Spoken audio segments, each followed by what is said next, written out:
This is Oscar De La Hoya. You're watching DAZN. How does a film like Creed help showcase the sport of boxing? Oh, man, I think just trying to be as authentic as you can, I think boxing sometimes get a bad rap for being, just all violent and brawn, but it's a very, very intelligent sport, the sweet science of it. Oh, wow, it shows the beauty of it. I know for a fact that Mike was hell-bent on showing the sweet science of it. Oh my gosh. I think with Mike's love of anime, genuine love of anime, it's going to add a whole new twist to the world of boxing. But also, I think just like anything, it ages like wine. And I feel like the Creed franchise is only aged like wine as far as the boxing goes, from what I've seen from Creed 1 to Creed 2. So to be able to kind of like lean into it and show the different levels and layers of boxing was really, really important to me, especially within the Latino community. In these franchises, we haven't had, a prominent Latino fighter. So to be able to like give it that first representation, it really meant a lot to me. It's sacred. It's beautiful to me. Like, I used to box. It literally tells the world that boxing is a beautiful sport. This is a movie that happens to have boxing in it. It's a beautiful story. It's an inspirational story. It's literally like an all-American dream. Oh, wow. That's such a beautiful question. I mean, we have some iconic films that depict what the art of boxing is, the sport of boxing. But I think what makes Creed so impactful is like Michael is the face of that. But I think it's bringing attention to how much hard work that they have to do, because, child, it's not easy. I'm on a show called P-Valley, so, honey, we got to get in shape and you got to be prepared for the role. So I'm excited to see what happens with these two gentlemen tonight. The night before my first professional fight, I saw Rocky, and I was inspired. And although I wasn't the underdog, it understood boxing. Yeah, I feel like it'll have a lot of people wanting to actually go see and experience a real-life boxing match after the film. So I'm super blessed to have a movie to look up to, in a sense. Inspiring, because a black man is at the helm of that. What are you doing, baby? Yo, I couldn't miss it, bro. I couldn't miss it. And of course, I have to get some fight predictions from you. So we have Anthony Joshua and Jermaine Franklin. I feel like it's going to be a good fight, but Joshua's a big dude, strong fighter, so I feel like he'll take it.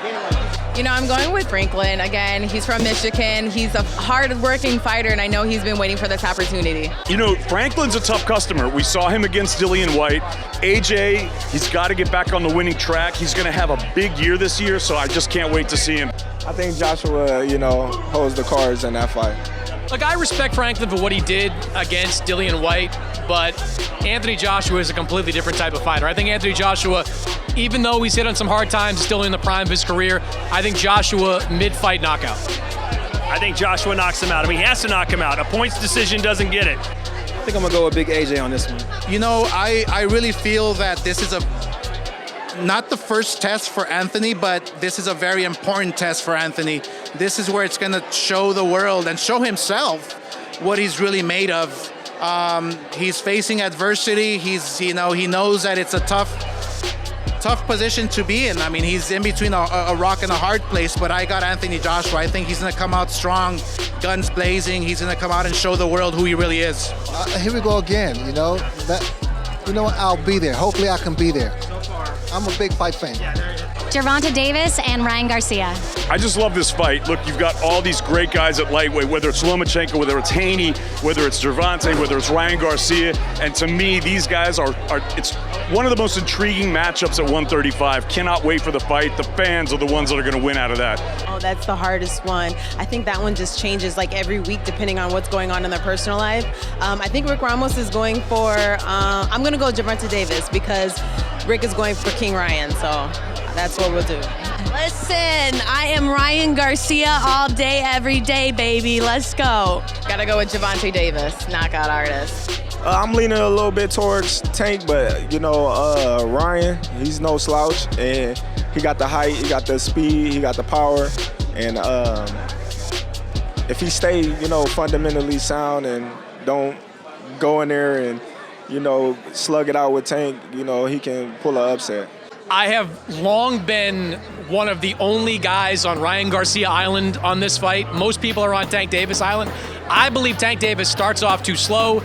I think Tank Davis has never been in with a puncher, the skills of Ryan Garcia. I think Ryan Garcia by 5th round knockout. The good thing about having worked on DAZN the last 5 years is we've been able to call, I think, the last 8 to 10 of Ryan Garcia's fights.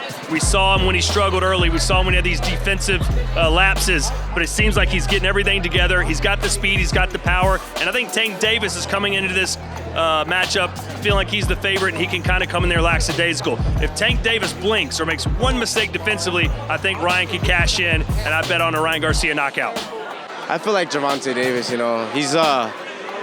he's proven everyone wrong. They keep throwing fighters at him. Doesn't matter the weight classes. My boy Ryan Garcia, I have to go with Ryan. He's in a tough fight.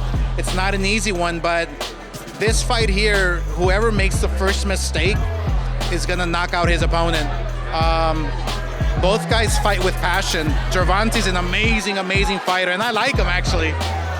Ryan's also passionate, so I think the first fighter to make that first mistake is gonna go out. Either one can win. So much talent. That's a good one, Gervonta Davis is a better fighter. Ryan Garcia has that one-shot knockout shot. Whoever cracks first, everything's timing and positioning. So that's a pick 'em for me. And are they going to need a cut, man? I don't think it's go that far. Someone's got to get knocked out. I'm going to say some names, and you're going to tell me if you think Creed could beat them or the other way around, okay? All right, so Creed versus Anthony Joshua. Anthony Joshua. First of all, y'all ain't gonna put me up here and talk about Creed versus anybody because Creed's gonna beat everybody. I'm not going any round. How many rounds do you think Jake Paul would go with Apollo Creed?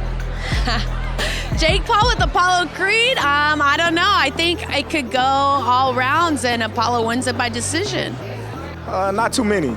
The old Apollo was the man, so, we're going to pay homage to Apollo Creed and, we're going to give him that win on that one. Ooh.